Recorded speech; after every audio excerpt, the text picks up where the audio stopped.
question was posed at about are Christians obligated to participate in government? Now, this is a departure from my assignment, but I felt that this is important. Not far from it. That's right. That's right. And I like to read to you from Psalms 33:12. Blessed is the nation whose God is the Lord, and the people whom he hath chosen for his own inheritance. Blessed is the nation whose God is the Lord. Our Constitution was written by men who profess their belief of God, the God of Abraham.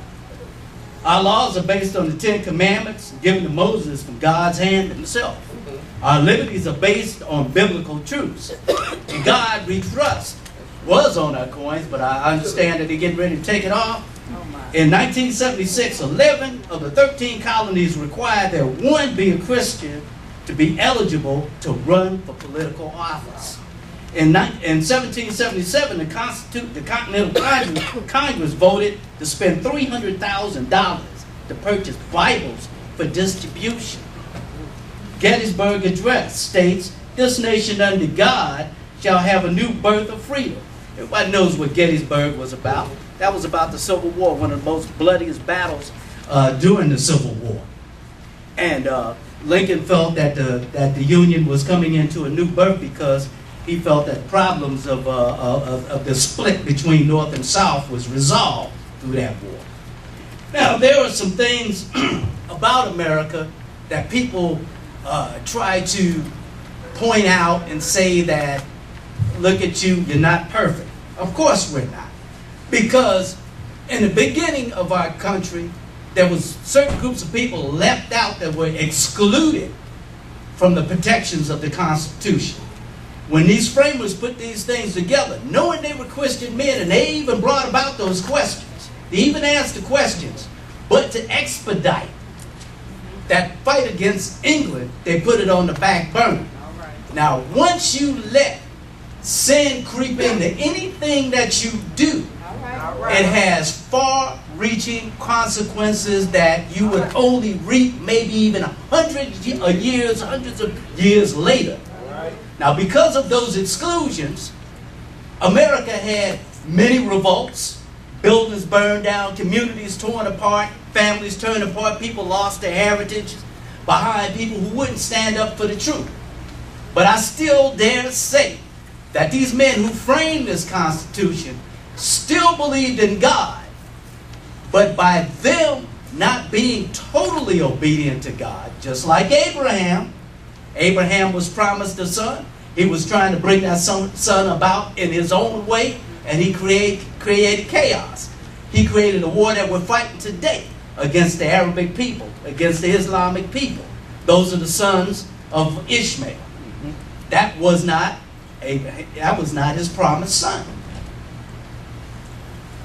But I dare to say that we as Christian people, in order to make sure that we have liberty to serve our country, we must participate.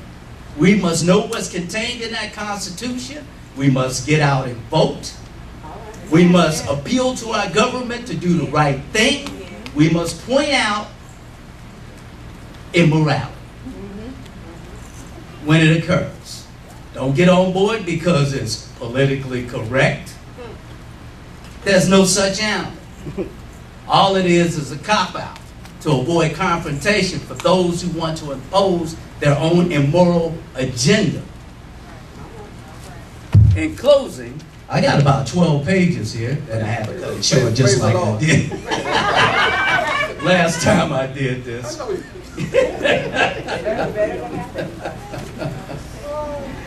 But I like to close by saying that that we enjoy these freedoms, which came at a high price, but it's free to us. Now, you heard some comments about participating in government. Now, I ask, what are you going to do with it? Especially all you young people. When it comes time for you to vote, register, get out and vote, because God himself told us to be obedient. Part of our laws require us to serve our government by participating. And if you don't participate in government, you're not being obedient to God. Somebody correct me if I'm wrong. Okay? So be obedient to God and participate in government. Even if you don't agree with the government, make it right by getting out and vote. And do not ascribe to some of the immoral agendas of certain groups in America. And I'll close with that. Amen.